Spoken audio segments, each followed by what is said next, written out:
আকীদা বিশ্বাস খালিস করে নেন। আমার নবী মানুষ ছিলেন, আমরাও মায়ের পেট থেকে পৃথিবীতে আসি, প্রিয় নবীও এসেছেন। আমরা বিয়ে করি, প্রিয় নবীও বিয়ে করেছেন। আমাদের সন্তান হয়, প্রিয় নবীরও হয়েছে। আমাদের গায়ে আঘাত করলে রক্ত বেরোয়, প্রিয় নবীরও উহুদের ময়দানে দাঁত ভেঙে টকটকে লাল রক্ত ঝরেছে, ঠিক কিনা? কোরআন আমার বিশ্বনবীর যে পরিচয় দিচ্ছে সেটা হচ্ছে তিনি যদিও রাসূলুল্লাহ, যদিও শেষ রাসূল, তবে তিনি মানুষ ছিলেন। তিনি কি ছিলেন? নাকি জিন ছিলেন, নাকি ফেরেশতা? আমার নবী কি ছিলেন? আওয়াজ করে বলতে হবে। আকীদা বিশ্বাস খালিস করে নেন। আমার নবী মানুষ ছিলেন, তবে আমার আর আপনার মতো সাধারণ মানুষ নয়, তিনি অসাধারণ মানুষ। তিনি যদিও মানব গোষ্ঠীর অন্তর্ভুক্ত, তিনি যেন তেন মানব নন, তিনি মহামানব। তিনি যদিও নবী, তিনি সাধারণ নবী নন, তিনি মহানবী। সুবহানাল্লাহ পড়বেন না? প্রথম বললাম কি আমার নবী মানুষ ছিলেন, কিন্তু সাধারণ মানুষ, অসাধারণ মানুষ। সুবহানাল্লাহ পড়েন। যদিও তিনি মানব, যেন তেন মানব না, তিনি মহামানব। যদিও তিনি নবী, তিনি মহানবী, ঠিক কিনা? তিনি আমাদের মতো মানুষ কোন সেন্সে? আমরা মায়ের পেট থেকে দুনিয়াতে আসি, প্রিয় নবীও এসেছেন। কথা বুঝতেছেন? যুবক ভাইরা বুঝতেছো? একবার ঠিক করে নাও, আজীবন এই মাসালা দিয়ে আগাইতে হবে সামনের দিকে, ঠিক কিনা? মানুষ আমাদের মতো কোন সেন্সে? আমরাও মায়ের পেট থেকে পৃথিবীতে আসি, প্রিয় নবীও এসেছেন। আমরা বিয়ে করি, প্রিয় নবীও বিয়ে করেছেন। আমাদের সন্তান হয়, প্রিয় নবীরও হয়েছে। আমাদের গায়ে আঘাত করলে রক্ত বেরোয়, প্রিয় নবীরও উহুদের ময়দানে দাঁত ভেঙে টকটকে লাল রক্ত ঝরেছে, ঠিক কিনা? এই সেন্সে তিনি আমাদের মতো মানুষ, কিন্তু সাধারণ মানুষ না, তিনি অসাধারণ মানুষ। তার তুলনা তিনি নিজেই। আমার নবীর মতো সুন্দর নবী পৃথিবীতে আছে? কথা বলেন। চাঁদের চেয়ে সুন্দর তুমি, নবী আমার কামলিওয়ালা। চাঁদের চেয়ে সুন্দর তুমি, নবী আমার কামলিওয়ালা। দু জাহানের বাদশাহ তুমি, প্যারা নবী সাল্লে আলা। দু জাহানের বাদশাহ তুমি, প্যারা নবী সাল্লে আলা। চাঁদের চেয়ে সুন্দর তুমি, নবী আমার কামলিওয়ালা। সুবহানাল্লাহ পড়েন। অনেকে বলে নবীদের মধ্যে ইউসুফ আলাইহিস সালাম বেশি সুন্দর ছিল, কিন্তু আমার নবীর চেয়ে বেশি সুন্দর? বিষ্ণু বলতেন আনা মালিহ ওয়া আখি ইউসুফ সাবিহ। আমি হচ্ছি মালিহ, মিলহুন মানে লবণ, লবণ থেকে লাবণ্যময়ী। আমার নবী ছিল লাবণ্যময় সুন্দর, আর ইউসুফ আলাইহিস সালাম ছিলেন সাবিহ, ধবধবে সাদা সুন্দর। দেখতে ভাল লাগে কোনটা? এদিকে লাবণ্যময় সুন্দর, এদিকে সাদা সুন্দর, ভাল লাগে কোনটা? ইউসুফ আলাইহিস সালামের চেহারা দেখে মিশরের মেয়েরা এত সুন্দর নবী ইউসুফ আলাইহিস সালামকে দেখে লেবু কাটতে যে আঙ্গুল কেটে ফেলেছিল। কোরআনে এই কথা আছে না নাই?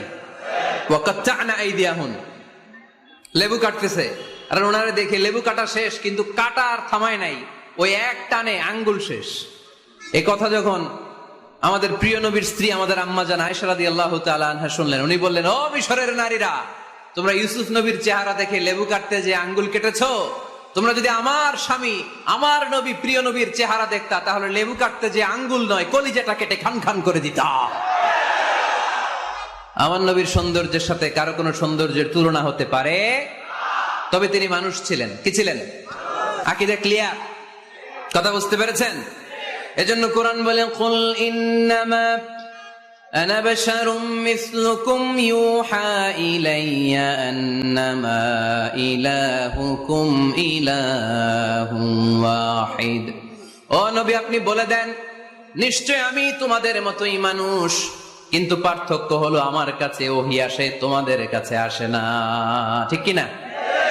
এখানেই পার্থক্য। তিনি গায়েবের কথা, অদৃশ্যের কথা যতটুকু জানানোর আল্লাহ তাআলা বিশ্বনবীকে জানিয়ে দিয়েছে। বিশ্বনবী এটা জানেন, আমরা কি জানি? তাহলে আমাদের মতো উনি কি সাধারণ মানুষ? অসাধারণ মানুষ। সবাই বলেন অসাধারণ মানুষ। ইউনিক, আনপ্যারালাল, অসাধারণ, যার কোনো তুলনা হয়? ওনার তুলনা উনি নিজেই। সাইয়্যিদু ওয়ালদি আদম, আদম আলাইহিস সালামের যত সন্তান পৃথিবীতে এসেছে, বিশ্বনবী বলেন এই সবার মধ্যে আমি সেরা। সুবহানাল্লাহ কইতে পারলেন না? বিষ্ণু ইসা ইসলাম বলেন, গোটা বিশ্বের মানুষকে আল্লাহ দুই ভাগ করলেন। কয় ভাগ? এক ভাগ জান্নাতি, এক ভাগ জাহান্নামী। আমারে জান্নাতীদের মধ্যে ফেললেন, জান্নাতীদেরকে বিভিন্ন দেশে ফেললেন, আমারে মক্কায় ফেললেন। মক্কাবাসীদেরকে অনেক বংশের মধ্যে ফেললেন, আমারে কুরাইশ বংশে ফেললেন। কুরাইশ বংশে অনেক খানদান আছে, আমারে হাশিমি খানদানে ফেললেন। হাশিমি খানদানে অনেক পরিবার আছে, আমারে শ্রেষ্ঠ পরিবারে ফেললেন। আনা খায়রুকুম নাফসা, আনা খায়রুকুম বাইতা, যে কোনো ক্রাইটেরিয়ায় হোক, মানদণ্ডে হোক, গোটা বিশ্বের মধ্যে আমি সেরা। চিল্লায় বলেন ঠিক কিনা? ওয়ালা ফখর। কিন্তু এজন্য আমি অহংকার করি? বিশ্বনবীর মনে কোনো অহংকার ছিল? তিনি মানুষ ছিলেন, অসাধারণ মানুষ। তিনি মানব, কিন্তু মহামানব। সুবহানাল্লাহ পড়ে। কোন নবীর ফলোয়ার আপনি? কার ফলোয়ার? সালমান খানের ফলোয়ার হয়ে কি খুশি? অমুকের সাথে সেলফি তোলে কিভাবে ফেসবুকে মারতেছে দুমায়া লাইক, আছে না নাই? একটা লাইক পাওয়ার জন্য কত সেলফি, এমনে ওমনে। কার ফলোয়ার তুমি? জেনে নাও তোমার হিরোকে। Know your hero, know your prophet. তোমার নবীকে আজকে চিনে যাও। তুমি কার ফলোয়ার, তুমি কার ফ্যান, কে তোমার সেলিব্রিটি, জেনে যাও। মন গড়া কিছু বলতেন না, মন গড়া কখনো কিছু বলে নাই। মক্কায় ইহুদিরা এসে দল পাকালো, চল মুহাম্মদকে আজকে প্রশ্ন করে আটকায় দিব। কি প্রশ্ন করবি? ইহুদিরা বলে এমন প্রশ্ন জানা আছে এগুলোর কিছুই মুহাম্মদ জানে না। ইহুদিরা এসে হাজির, মুহাম্মদ আমরা কালিমা পড়ে মুসলমান হব। আল্লাহ রাসূল তো মহা খুশি, তাই আসো, তবে শর্ত আছে। কি শর্ত? 3টা প্রশ্নের উত্তর দিতে পারলে লাইন ধরে আমরা সব কালিমা পড়ে ফেলবো। কোন 3টা প্রশ্ন বলো? তারা প্রশ্ন শুরু করলো। প্রশ্ন নাম্বার 1, মা হুয়া রূহ। মুহাম্মদ বলো তো রুহু কারে বলে? রুহু কি? রুহু কাকে বলে? এই যে রুহু, এটা দেহের মধ্যে ঢুকলে মানুষ নড়ে চড়ে, অ্যানিমেশন, জীবন্ত প্রাণবন্ত, আছে না নাই? এটা যখন চলে যায় আর লড়ে, আর নড়ে চড়ে। 2 কান্দে ছিল যে তোমারে 2 জনা পাহারা, তোমারে একলা থুইয়া পালাইছে তাহারা। তোমার 8 কুঠুরি 9 দরজা বন্ধ, এবার হলো রে হলো মুখে আল্লাহ রসুল সবে বলো। দুয়ারে আইসাছে পালকি, নাই হরি গাও তোলো রে তোলো, মুখে আল্লাহ রসুল সবে বলো। ও মুখে আল্লাহ রসুল সবে বলো। ঠিক কিনা? আমাদেরকে একলা ফেলে যখন রুহু চলে যায়, দেখে কোনো নাড়াচাড়া নাই। ইহুদিরা বলল, প্রথম প্রশ্ন রুহু কারে বলে বলো। 2 নাম্বার প্রশ্ন, মানহুম আসহাবুল কাহাফ। আসহাবে কাহাফ সম্পর্কে কি জানো? কি জানো বলো। গুহাবাসী, গুহাবাসীদের সম্পর্কে কি জানো? অনেক আগে তারা এসেছিল পৃথিবীতে। 3 নাম্বার প্রশ্ন, মান হুয়া যুলকারনাইন। যুলকারনাইন সম্পর্কে কি জানো বলো। প্রশ্ন কয়টা? প্রথম প্রশ্ন কি সম্পর্কে? রূহ। দ্বিতীয় প্রশ্ন আসহাবে কাহাফ। তৃতীয় প্রশ্ন যুলকারনাইন। আল্লাহ রাসূল সাল্লাল্লাহু আলাইহি ওয়াসাল্লাম বললেন, গাদান উজিবুকুম। তাফসীর ইবনে কাসিরে এসেছে, তিনি উত্তর দিলেন, গাদান উজিবুকুম, আই উইল আনসার টুমরো। আগামীকাল উত্তর দিব। কারণ জানেন না তো কি করে বলবেন, আর না জানলে উনি বানায় কিছু বলেন? কারণ কোরআন তো পরিচয় দিয়েই দিল, তিনি মন গড়া কখনো কিছু বলেন। আগামীকাল উত্তর দিব। ওরা আগামীকাল উত্তরের জন্য হাজির, কিন্তু ওহী আসে নাই, উনি বলতেও পারে না। বিশ্বনবী আবার বললেন, গদান উজিবুকুম, আগামীকাল দেব। তারপরের দিন ইহুদিরা এসে হাজির, বিশ্বনবী উত্তর করতে পারেন না। বিশ্বনবী আবার বললেন, গদান উজিবুকুম, আগামীকাল বলে দেব। আগামীকাল ওরা এসে হাজির, তৃতীয় দিনও তিনি পারেন না। এসে হাসাহাসি শুরু করছে, এই মক্কার লোকেরা দেখো, এই লোকটা এতদিন তোমাদেরকে ভুল বুঝাইছে। এই লোকটা এতদিন বলেছে তিনি নবী। তিনি যদি নবী হতো তিনি তো প্রশ্নের উত্তর করতে পারতো, পারে না কেন? পারে না কেন? এটাই প্রমাণ করে তিনি নবী নয়। তিনি যদি পারত উত্তর দিয়ে দিত। তিনি যদি জানতেন তাহলে তো উত্তর দিতেন। পারেন না কেন? 3 দিন 4 দিন, আহা, নবীও লজ্জায় অসহায়, উত্তর দিতে পারেন না। টানা 15 দিন। টানা কয় দিন? ওহী আসে নাই, নবী উত্তরও দিতে পারে না। আল্লাহ রাসূল সাল্লাল্লাহু আলাইহি ওয়াসাল্লামের জন্য এত বিব্রতকর পরিস্থিতি আর কখনো ছিল না। তিনি বারবার বলতেছেন কালকে বলবো, কিন্তু উত্তর আসে না। এর কারণ নবী ইনশাআল্লাহ বলে নাই। কি বলে নাই? নবীর মাধ্যমে, আমার পেয়ারা নবীর মাধ্যমে আমাদেরকে শিখানোর জন্য আল্লাহ 15 দিন ওহী নাজিল বন্ধ করলেন। চিল্লায় বলেন কয় দিন? এরপর আল্লাহ কোরআনের আয়াত নাজিল করলেন, ওয়ালা তাকুলান্না লিশাইইন ইন্নী ফাইলুন যালিকা গাদা ইল্লা আন ইয়াশা আল্লাহ। নবী গো, ভবিষ্যতের কোন কাজের ব্যাপারে যদি কাউকে ওয়াদা দেন, ওয়াদা দেওয়ার আগে অবশ্যই ইনশাআল্লাহ বলে দিয়েন। নবীর মাধ্যমে আমরা শিখে গেলাম না? এবার আল্লাহ তিনটা প্রশ্নের উত্তর জানাই দিলেন। ইয়াসআলুনাকা আনির রূহ কুলির রূহু মিন আমরি রাব্বি ওয়া মা উতীতুম মিনাল ইলমি ইল্লা কালিলা।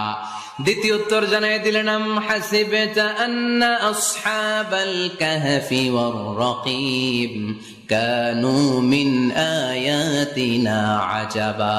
তিন নম্বর প্রশ্নের উত্তর আল্লাহ সূরা কাফে জানিয়ে দিলেন, ইয়াসআলুনাকা আন যিল কারনাইন কুল সাআতলু আলাইকুম মিনহু যিকরা। আল্লাহু আকবার। এবার নবী দাঁড়িয়ে গেলেন, বললেন কার কার উত্তর লাগবে আসো। রূহ হলো আল্লাহর আদেশ, আল্লাহর আদেশে ঢুকে আর আল্লাহর আদেশে বের হয়। আসহাবে কাফের 7 জন ছেলে ছিল, গুহার মধ্যে আল্লাহর ভয়ে ঢুকেছে। 309 বছর পরে আল্লাহ তাদেরকে আবার ঘুম থেকে জাগিয়েছে। জুলকারনাইন এমন একজন বাদশা, গোটা বিশ্বকে শাসন করেছে, তার শাসন ক্ষমতার কোনো কমতি ছিল না। সুবহানাল্লাহ, সুবহানাল্লাহ। তাহলে আমার নবী মন গড়া কথা বলে, তাই না? মন গড়া বলে? He was guided by wahi, he was guided by revelation. উনার কাছে ওহী না আসলে, ওহী না নামলে তিনি কখনো কোনো কথা বলেন। আমার নবীর পরে আর কোন রাসূল তিনি দিবেন না, তিনি শেষ নবী, তিনি আখিরি নবী। সুবহানাল্লাহ পড়েন। আবার মুসলিম শরীফের বর্ণনায় বিশ্বনবী চমৎকার এক হাদিস বললেন। তিনি বললেন, মাসালি ওয়া মাসালুল আম্বিয়া মিন ক্বাবলি কামাসালি রাজুলিন বানা বাইতান। আমার দৃষ্টান্ত আর আমার আগের সব নবীদের দৃষ্টান্ত ওই ব্যক্তির মতো, যেই ব্যক্তি একটি ঘর বানিয়েছে। কি বানিয়েছে? চমৎকার, চোখ ধাঁধানো সুন্দর যদি এক ঘর, এই ঘরের ভুল ধরার মতো কোনো ভুল নাই। এত ডিজাইন, এত ইন্টেরিয়র ডিজাইন করেছে, লোকজন যেই আসে দেখে বলে বাহ বাহ। দেখে কি বলে? বাহ বাহ। এত সুন্দর ঘর, পুরো ঘরে কোনো ভুল নাই, কোনো খুঁত নাই, একটা জায়গা ছাড়া। সেটা হচ্ছে ঘরের এক জায়গায় ইটের গাঁথুনি দিতে যে এক জায়গায় একটা ইট পড়ে নাই, ওই জায়গা দিয়ে ফাঁকা, শীতের ঠান্ডা বাতাস ঢুকে। সুবহানাল্লাহ কইতে পারলেন না? বিশ্বনবী বললেন, আমার দৃষ্টান্ত আর সব নবীদের দৃষ্টান্ত ওই ব্যক্তির ঘর বানানোর মতো, যে ব্যক্তি সুন্দর ঘর বানালো, তার ঘর যেই দেখে সে বাহবা বলে, কোনো ভুল নাই, কোনো খুঁত নাই, একটা জায়গা ছাড়া। দেখা গেল এক জায়গায় ইটের গাঁথুনি পড়ে নাই, একটা ইটা নাই। বিশ্বনবী বললেন, আনাল লাবিনা, আমি হইলাম ওই ইটা। আমার ওই জায়গায় সেট করে দিলে পুরো ঘরটারে পরিপূর্ণ করে দিবে কে? তাই আমি ছাড়া এই পৃথিবী অসম্পূর্ণ, অপূর্ণাঙ্গ। যখনই আমি এসেছি গোটা বিশ্ব পূর্ণাঙ্গ হয়েছে, ঠিক কিনা? সহিহ মুসলিমের বর্ণনা, ফাআনাল লাবিনা, আমি হচ্ছি সেই ইটা, আনা খাতামুন নাবিয়্যিন, আমি হচ্ছি সেই শেষ নবী। আমার যখন ওই জায়গায় ওই গ্যাপটা সেট করে দেয়া হয়েছে, ওই ঘরের পূর্ণাঙ্গতা দান করেছে কে? আবার আল্লাহ বললেন, এক এক নবীরা আমি এক এক জায়গায় নবুয়তির বাউন্ডারি দিয়েছি। এক জায়গায় মুসা নবীর বাউন্ডারি, এই জায়গার বাউন্ডারি শেষ। আরেক জায়গায় শুরু হয়েছে সাইয়েদনা শুআয়ব আলাইহিস সালামের বাউন্ডারি, ওই জায়গার নাম মাদিয়ান। মুসা আলাইহিস সালামের নবুয়তির এরিয়া ছিল মিশর এলাকায়, শুআয়ব আলাইহিস সালামের নবুয়তির এরিয়া ছিল মাদিয়ান এলাকায়। আবার একই সময়ে এট এ টাইমে সাইয়েদনা ইব্রাহিম আলাইহিস সালাম ছিলেন এক এলাকার নবী, আবার আরেক দিকে লূত আলাইহিস সালাম ছিলেন আরেক এলাকার নবী। তার মানে এক একজন নবীকে নবুয়তির জন্য এক একটা এরিয়া ঠিক করে দিয়েছেন কে? কিন্তু আমার নবীর জন্য সীমায়িত, স্পেসিফাইড কোন এরিয়া আল্লাহ বেঁধে দিয়েছেন নাকি? আওয়াজ করে বলতে হবে, আমার নবীর নবুয়তির আলাদা কোনো বাউন্ডারি আছে? আল্লাহ বললেন, ওয়ামা আরসালনাকা কাফাতান লিন্নাসি বাশীরান ওয়া নাযীরা। নবী হে, আপনার জন্য আপনার নবুয়তির আলাদা করে ছোট্ট কোনো বাউন্ডারি নাই, গোটা বিশ্বটাই আপনার নবুয়তির বাউন্ডারি। আপনি শুধু সৌদি আরবের নবী না, আপনি শুধু মিশরের নবী না, আপনি শুধু বাংলাদেশিদের নবী না, আপনি শুধু আরবি ভাষাভাষীদের নবী না, আপনি শুধু সাদা চামড়ার লোকদের নবী না, আপনি শুধু পুরুষ মানুষদের নবী না, আপনি শুধু শক্তিশালীদের নবী না, আপনি গোটা বিশ্বের সবার জন্য নবী হয়ে এসেছে। খাতামুন নবীন, উনি শেষ নবী। আমার নবীর পরে আর কোন নবী আসবে? সবাই বলেন আসবে। তাহলে কোরআন পরিচয় দিল তিনি যদিও রাসূলুল্লাহ, যদিও শেষ রাসূল, তবে তিনি মানুষ ছিলেন। তিনি কি ছিলেন? নাকি জিন ছিলেন? নাকি ফেরেশতা? আমার নবী কি ছিলেন? আওয়াজ করে বলতে হবে। আকীদা, বিশ্বাস খালিস করে নেন। আমার নবী মানুষ ছিলেন, তবে আমার আর আপনার মতো সাধারণ মানুষ নয়, তিনি অসাধারণ মানুষ। তিনি যদিও মানব গোষ্ঠীর অন্তর্ভুক্ত, তিনি যেন তেন মানব নন, তিনি মহামানব। তিনি যদিও নবী, তিনি সাধারণ নবী নন, তিনি মহানবী। সুবহানাল্লাহ পড়বেন না?